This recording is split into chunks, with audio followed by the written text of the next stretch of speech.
Vote প্রচারে বাদুড়িয়াতে অভিষেক বন্দ্যোপাধ্যায়, এখন নজর রাখবো সেদিকে। টাকাটা নিয়ে চলে যাচ্ছে দিল্লিতে। গরিব মানুষের আবাসের টাকা বন্ধ, 100 দিনের টাকা বন্ধ, সর্বত্র বয়স্ক ভাতা, বয়োজ্যেষ্ঠ ভাতা সব বন্ধ করে দিয়েছে। সর্বশিক্ষা মিশনের টাকা বন্ধ, মিড ডে মিলের টাকা বন্ধ, জলের টাকা বন্ধ, রাস্তার টাকা বন্ধ।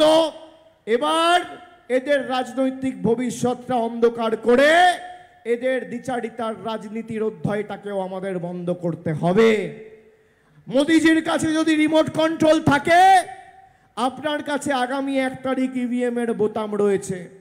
মোদি যেমন ভাবে রিমোট কন্ট্রোল টিপে আপনার অধিকারের টাকা থেকে আপনাকে বঞ্চিত করেছে, আপনি 4 নম্বর বোতাম টিপে এদের রাজনৈতিক ভবিষ্যৎটা অন্ধকার করার শপথ আজকে এই সভা থেকে নেবেন। আমি আপনাদের বলছি, এই যে 6 দফায় নির্বাচন হয়েছে, 6 দফায় নির্বাচনে এদের রফা দফা হয়ে গেছে।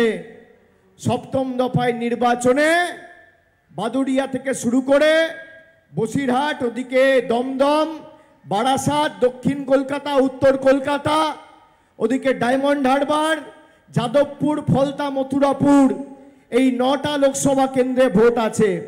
এদের কফিনের শেষ পেরেকটা দক্ষিণ 24 পরগনা, উত্তর 24 পরগনা আর কলকাতার মানুষ পুঁতবে আজকে এই সভা থেকে, আমি আপনাদের কথা দিয়ে যাচ্ছি। কেউ বাঁচাবে না। প্রধানমন্ত্রী সভা করতে আসছে, স্বরাষ্ট্রমন্ত্রী সভা করতে আসছে, এসে বলছে आप 35 सीट में बीजेपी को जिताइए, दीदी का सरकार फुस हो जाएगा। মানে স্বাস্থ্য, শিক্ষা, কর্মসংস্থান, সামাজিক সুরক্ষা, অর্থ, শিল্পের নিরিখে ভোট চাইছে না মোদিজি।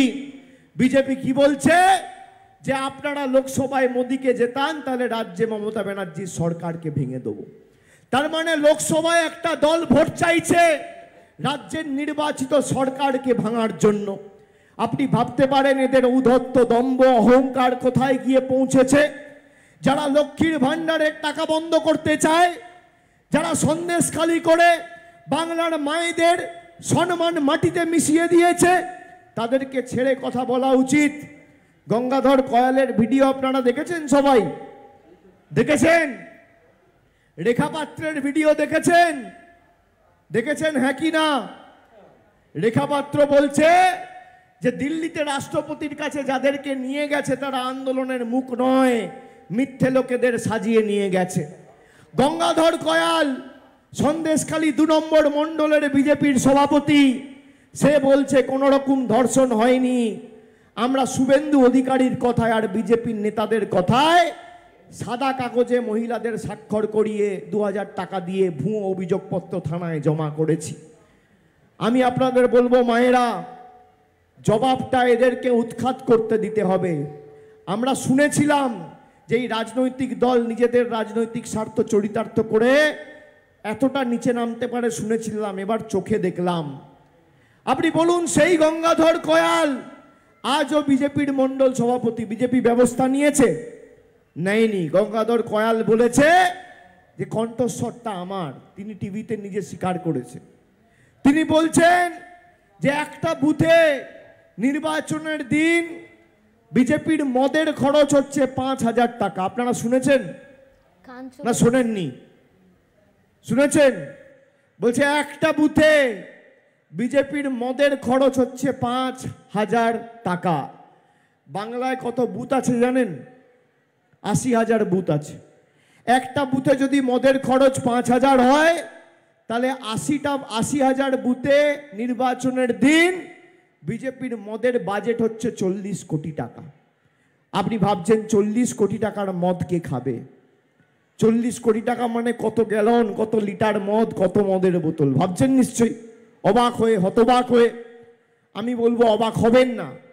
আপনি সবার পর যখন বাড়িতে ফিরবেন, আপনি ডান দিক, বাঁ দিক, সামনে, পিছনে যেদিকে তাকাবেন, এলাকায়, গ্রামে, পাড়ায় দেখবেন কোনো ভদ্রলোক, পরিচ্ছন্ন লোক, শিক্ষিত লোক, সভ্য লোক, মার্জিত লোক বিজেপি করে না।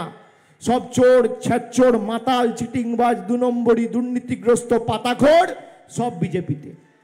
তাই বাংলার মানুষের আবাসের টাকা বন্ধ, আর বিজেপির নেতাদের মদের খরচ হচ্ছে 40 কোটি টাকা। আপনারা বলুন মায়েরা, 2014 সালে এরা জিতেছে, 2019 সালে জিতেছে। আমি রেখা পাত্রকে এই সভা থেকে চ্যালেঞ্জ করছি, আপনার সাথে তো দেশের প্রধানমন্ত্রী কথা বলেছে ফোনে, বিজেপি নেতারা তো সভা করছে বসিরহাটে, বাদুড়িয়ায়, হিঙ্গলগঞ্জে, সন্দেশখালিতে, অনেক জায়গায় মিটিং করছে। আর এখনো তো প্রচারের 4 দিন বাকি আছে। 31 মাস 1 তারিখ ভোট, 30 তারিখ অবধি প্রচারের সময়সীমা রয়েছে। আজকে 26 তারিখ, 27, 28, 29, 30, 4 দিন বাকি আছে। আমি রেখা পাত্রকে বলবো যে আপনি যেই পদ্ম ফুলের প্রতীকে দাঁড়িয়েছেন তার সর্বোচ্চ নেতা বা ছোট বড়, সেজো মেজো, মাঝারি নেতা, যে ইচ্ছা আপনি ডেকে আনুন। 10 বছরে আপনার মোদিজি বসিরহাট বাদুড়িয়ার জন্য কি করেছে, আর আমি আসবো যে আমাদের সরকার বসিরহাট বাদুড়িয়ার জন্য 10 বছরে কি করেছে, রিপোর্ট কার্ডে নিয়ে। আপনি জায়গা ঠিক করুন, আপনি মঞ্চ ঠিক করুন, আপনি সময় ঠিক করুন। একদিকে আপনি আপনার রিপোর্ট কার্ড নিয়ে আসবেন, একদিকে আমি আমার রিপোর্ট কার্ড নিয়ে আসব।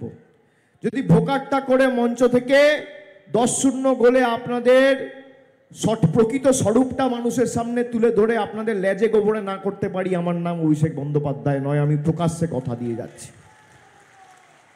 আপনারা বলুন, 10 বছর বিজেপি ক্ষমতায় রিপোর্ট কার্ড নিয়ে আসা উচিত, হ্যাঁ কি না? হ্যাঁ কি না? যে বাংলার জন্য, এই বসিরহাটের জন্য কটা রাস্তা হয়েছে,